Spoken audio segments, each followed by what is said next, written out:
Grabe. Lalo ata akong tumaba. Pagdating sa bahay, dieta na uli. Wala na kasing masarap na pagkain. We'll miss the food here. For sure. Let's go. Let's have breakfast.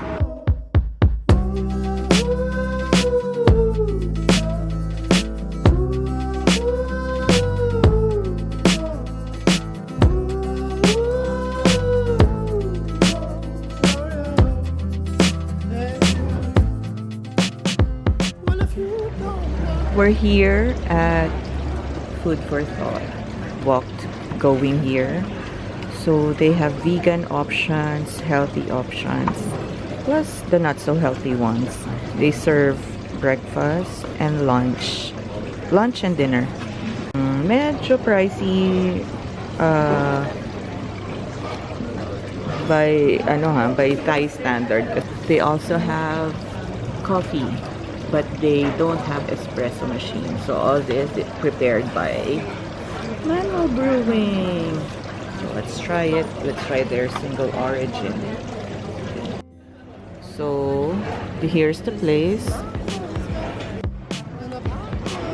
Hey Gwen, may garden setup pa rin dito.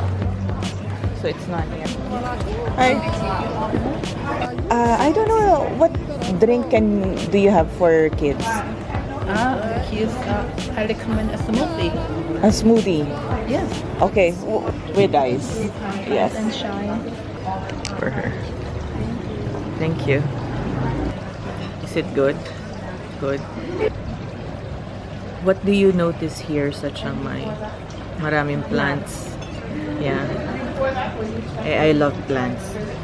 Kahit saan ka pumunta, kahit yung smallest cafe, may mga ganyang plants. Lalo na yung mga hanging plants. Sunday market. Oo. Our last Sunday market. Yeah. Very nice, right? So this is my order. It's black bean toast. So there's poached egg, avocado, sour cream, and of course the toast. There we go. Kay Gwen wala pa. Tagal-tagal ng order niya. It's one order. My God. And did it? Di ba mo kung marami sa menu or walang picture? Walang picture. Look at Gwen's order. This is the French toast. Mona Lisa, I cannot put your picture on my wall. I just wanna know, can I be with you? Let me take you far.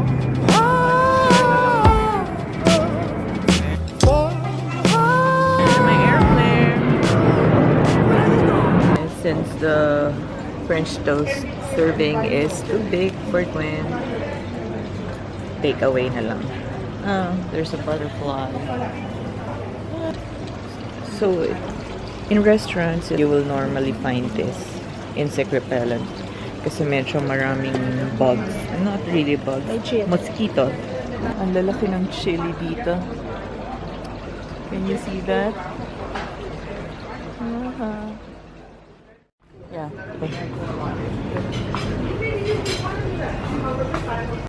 And they have a space here. Oh, nice. Ito ata yung co-working space nila. Ayan. Wait, let's see nga this. A day in the life of Ari. Drive to CCD office. All works are for sale.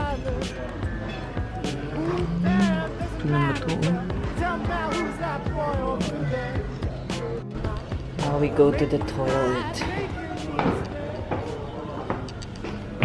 Oh, take off your shoes and be considerate of our staffs working. Really? I don't want to take off my shoes. Sige, later na lang.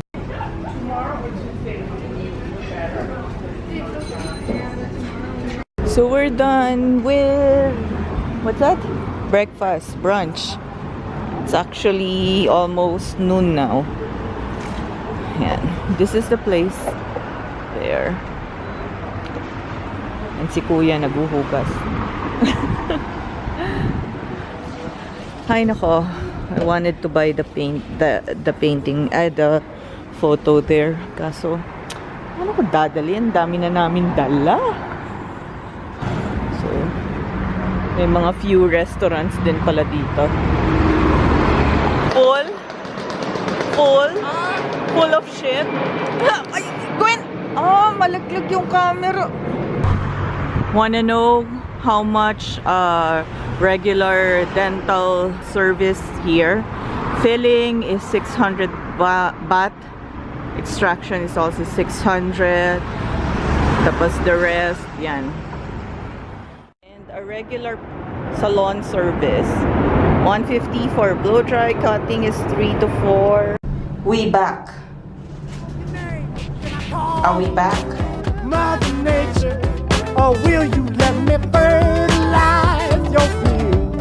I just wanna know a basic creature. I'm not sure if I've made a proper room tour. Pero this one, hindi na siya fresh ha. Kasi we've been here for more than 2 weeks. So, marami ng kalat, but you'll see. So, when you enter the room, the kitchen or the sink, so yan, basic, there's microwave, a ref, sink, the plates, the cookware, the rice cooker, and the stove, and kettle, yan. There's a huge closet here. Yan. Meron mga hangers. Yun. Tapos may extra foam if you need. Kasi this unit sleeps 4. Yun. Pero 3 lang kami. Yan. There's a queen size bed. There's a small dining table with 2 chairs. Yung isang chair, hindi ko alam kung nasa. Here pala. Yan. Trash can.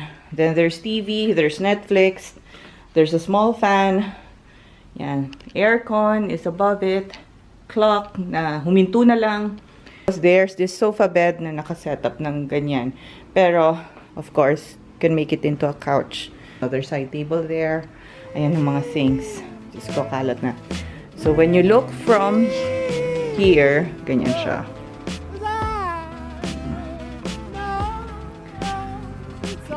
Tapos may mga, what's this? Artwork. Then there's the balcony. This is the best part because you can see the mountains. The mountain. That's Doi Condotel over there. There. We just went there 3 days ago or last week. So, hindi ko pa napapakita yun sa video or maybe you've seen it. Water ko muna nga yung mga plants. Mamatay na naman itong mga to. Wait. That's it. Yan. Turn on the aircon, Gwen. Sometimes I don't know. I just wanna know if that's alright. Know that I might seem awful rude. I'm just blinded by your eyes.